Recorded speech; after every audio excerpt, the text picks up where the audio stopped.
Chapter 1. The Bridgewater Beckons. Dusk had seeped into the dense pines, transforming the familiar Bridgewater woods into a labyrinth of inky shadows and flickering sunlight. Sarah, her worn backpack digging into her shoulders, pushed through the undergrowth, her canvas boots whispering against the damp earth. She wasn't lost, not exactly. Disoriented, perhaps. The Bridgewater Triangle had a way of doing that, twisting paths and warping minds alike. But Sarah wasn't easily spooked. Born and raised in the shadow of its mysteries, she held a strange fascination with the place, a morbid curiosity that drew her back like a moth to a flame. Tonight, her aim was simple: find a secluded clearing for a night under the stars. The air held the crisp bite of fall, promising a clear sky and a million diamond-scattered constellations. She'd packed light, just her essentials: a battered tent, a well-worn copy of Emerson's essays, a canteen, and a hunting knife tucked securely in her boot. The adrenaline of the coming night, the thrill of solitude in the wild, hummed through her veins. As the last tendrils of sunlight faded, the forest floor became a tapestry of fallen leaves, rustling underfoot like secrets whispered on the wind. The air grew thick with the scent of pine needles and damp earth, a primal aroma that both soothed and sent shivers down her spine. She crested a small rise, expecting the usual vista of towering pines and tangled undergrowth, but instead, her breath hitched in her throat. In the distance, nestled between two skeletal black oaks, there was a clearing. Unlike the encroaching darkness that seemed to devour everything else, this clearing pulsed with an ethereal light. It wasn't the cold, harsh glow of moonlight, but a soft, almost iridescent luminescence that seemed to emanate from within the earth itself. A shiver, not of fear, but of raw anticipation, raced down her spine. The hairs on her arms prickled, and a primal tug, an unexplainable urge, drew her closer. Logic screamed at her to turn back, to find another, safer clearing. But Sarah, ever the explorer, ever the skeptic with a heart full of wonder, felt a different pull. This wasn't fear, not entirely. It was curiosity, a morbid fascination with the unknown that had always simmered within her.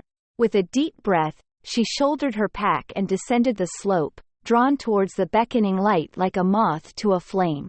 As she stepped into the clearing, the world around her seemed to shift, the air thickening with an unseen energy. The light, pulsating stronger now, cast long, distorted shadows that danced on the forest floor. She swallowed, a metallic tang filling her mouth. This wasn't just a clearing. It was something else, something alive, and it was watching her. Chapter 2. The hum of the unknown. The clearing, bathed in its eerie luminescence, seemed to hold its breath as Sarah stepped inside. The air grew thick, almost oppressive, carrying a faint, metallic tang that clung to her tongue. Above, the stars were obscured by an unseen veil, replaced by the pulsing glow that emanated from the ground itself. Fear, a primal instinct, flickered in her chest, but it was quickly eclipsed by a different, stronger pull: curiosity. The silence was broken only by the soft crunch of fallen leaves under her boots. Then, Sarah felt it. A low hum, a vibration that seemed to resonate in her bones rather than her ears. It was subtle, almost imperceptible, yet undeniable. It thrummed through the air, through the ground, through her very being. It was a song of the unknown, a melody woven from alien notes that sent shivers down her spine. The luminescence, now closer, seemed to emanate from the base of a gnarled oak, its twisted branches reaching towards the unseen sky. As she drew closer, the hum intensified, a low thrum that pulsed in rhythm with her heartbeat. The clearing felt smaller, the air heavier, as if invisible walls pressed in on her. Yet, she couldn't stop the pull. That inexplicable tug towards the source of the light was stronger than her fear. Her hand drifted towards the hunting knife strapped to her boot, a small comfort in the face of the unknown. The Emerson essays in her backpack felt suddenly heavy, an anchor to a world that seemed to be slipping away. Here, In this clearing bathed in otherworldly light, logic and reason seemed to lose their grip. The shadows danced, taking on monstrous shapes, fueled by the fear flickering in her mind. But alongside the fear, there was a thrill, an exhilaration that coursed through her veins. This wasn't just fear. It was the edge of discovery, the precipice of the unknown. Sarah, the outdoors woman who thrived on solitude and challenge, felt a strange sense of belonging here, in this place that defied explanation. She was no longer just a visitor. She was a participant, a part of this alien symphony that pulsed around her. Hesitantly, she reached out, her hand trembling as it neared the pulsating light. The touch, when it came, was unexpected. Not warmth, not cold, but a tingling sensation that shot up her arm, leaving a trail of goosebumps in its wake. The hum intensified, vibrating through her fingertips, resonating deep within her core. A primal instinct screamed at her to pull back, to flee the source of this unsettling energy. But another, deeper part of her, the part that craved the unknown, urged her forward. As her fingers grazed the light, the world around her dissolved. The clearing, the trees, the hum, everything faded away, leaving only a blinding white void. And then, silence. Chapter 3. Unmasking the Unknown. The blinding white void dissolved, replaced by a scene that ripped the air from Sarah's lungs. Hovering above the clearing, bathed in the same ethereal light, was a massive, disc-shaped object. It was unlike anything she had ever seen. A smooth, metallic surface reflecting the pulsating glow, casting grotesque shadows that danced on the forest floor. The hum, now deafeningly loud, vibrated through her bones, making her teeth ache. Panic, cold and sharp, clawed at her throat. This wasn't an anomaly, not some strange phenomenon. This was a machine, alien and imposing. The stories, whispered in hushed tones around campfires, of strange lights and missing people, suddenly felt terrifyingly real. Fear, raw and primal, took hold, squeezing the air from her lungs. Her mind, overwhelmed, struggled to process the impossible sight. Her legs, finally obeying their primal instinct, tried to carry her away, but the hum, now a thrumming song of imprisonment, held her rooted to the spot. Her hand, still outstretched towards the light, trembled uncontrollably.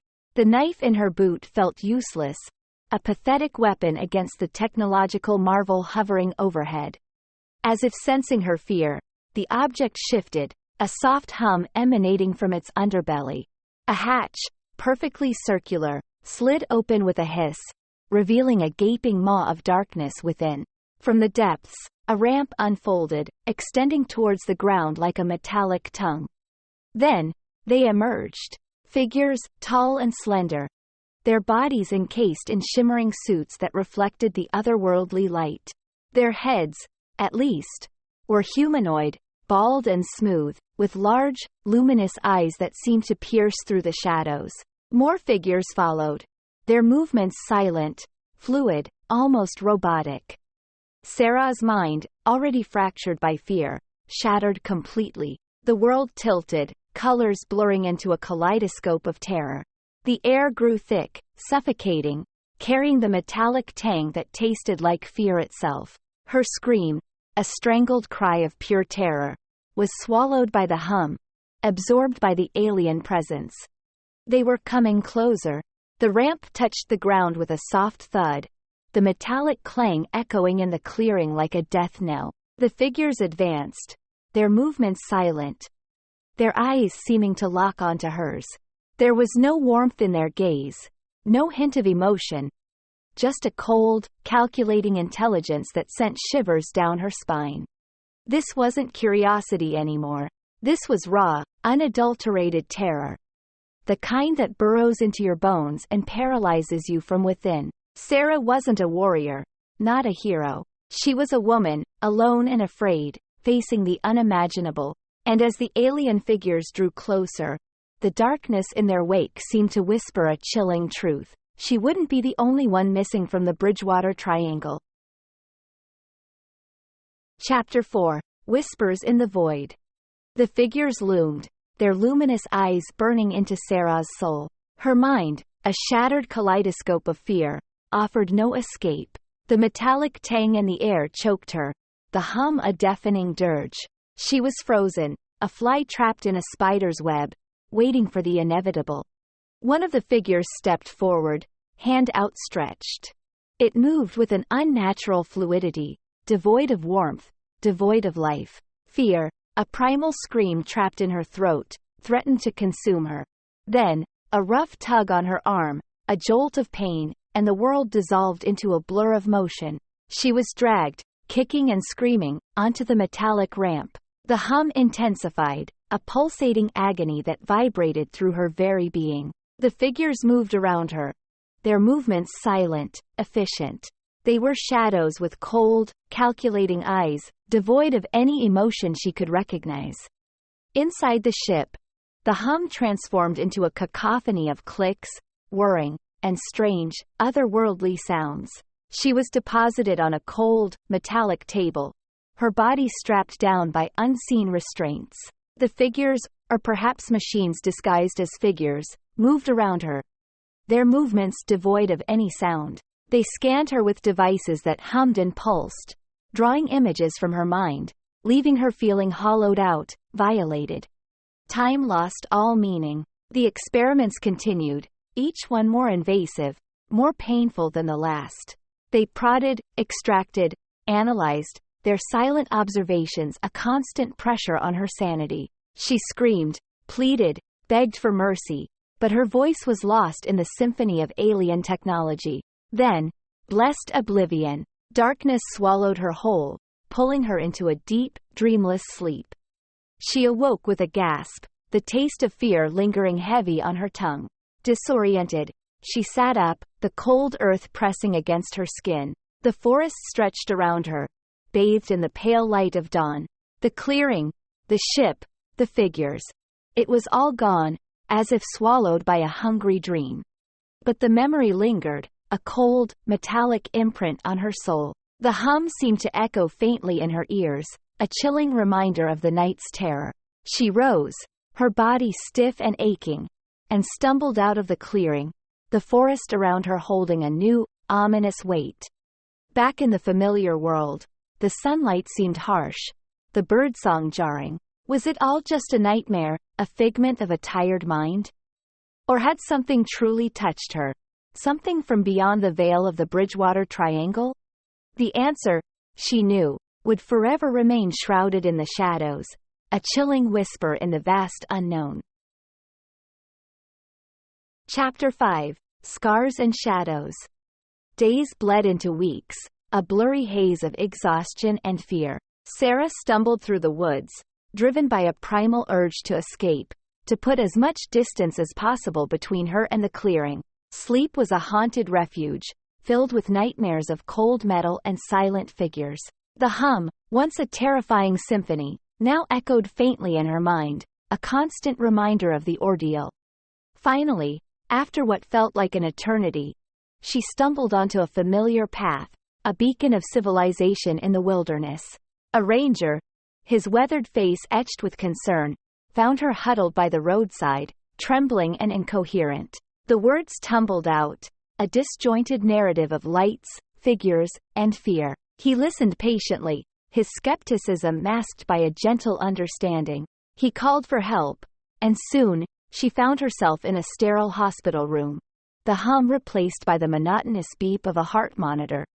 Doctors prodded and poked, their faces etched with confusion. No physical injuries, just a cocktail of shock and exhaustion. But the fear, the chilling certainty of what she'd experienced, lingered. Days turned into weeks, filled with tests, scans, and hushed consultations. The doctors offered no answers, only concerned glances and murmurs of psychological trauma. One day, she woke up different. The physical aches had subsided, replaced by a dull throb in her head, a constant reminder of the unseen touch. But the change ran deeper. The vibrant world seemed muted, the laughter of children grating on her ears. The woods, once a source of solace, now held a chilling undercurrent of fear. The Bridgewater Triangle, once a curiosity, now loomed as a constant threat, a dark stain on her soul. Recovery was slow, a painful process of rebuilding a life shattered by the unknown. She returned to her routine, the familiar sights and sounds offering a fragile comfort. But the scars remained, etched not just on her mind, but on her body. Strange rashes appeared, fading only to reappear. The doctors baffled. The hum, though faint, lingered, a constant reminder of the night that stole a piece of her. Sarah never spoke publicly about her experience. The whispers, the disbelieving stares, were too much to bear. She kept her secret close, a chilling truth buried beneath a facade of normalcy. Yet, on moonlit nights, when the wind whispered through the pines, she couldn't help but glance towards the Bridgewater Triangle, a shiver running down her spine. The clearing, the ship, the figures, were they real, or just a figment of a traumatized mind? The answer, like the hum in her head, remained a chilling mystery, a constant reminder of the night she danced with the unknown and paid the price. And so, Sarah's chilling encounter with the unknown fades into the mist, just another tale woven into the tapestry of the Bridgewater Triangle. This fictional story, though born from my imagination, draws inspiration from the countless whispers and reports that have swirled around this enigmatic region for decades. From strange lights in the sky to unexplained disappearances, the Bridgewater Triangle has captured the imagination and fueled the fears of many. While Sarah's experience may be a work of fiction, it serves as a reminder of the power of our collective fascination with the unexplained. It highlights the human desire to understand the mysteries that lurk beyond the veil of the known, even if it means venturing into the realm of the unsettling. Thank you for joining me on this journey into the shadows of the Bridgewater Triangle. If you enjoyed this exploration of the unknown, please consider subscribing to my channel for more stories that dance on the edge of reality and imagination. Remember, the line between fiction and truth can be thinner than we think, and the whispers of the unknown may echo closer than we realize.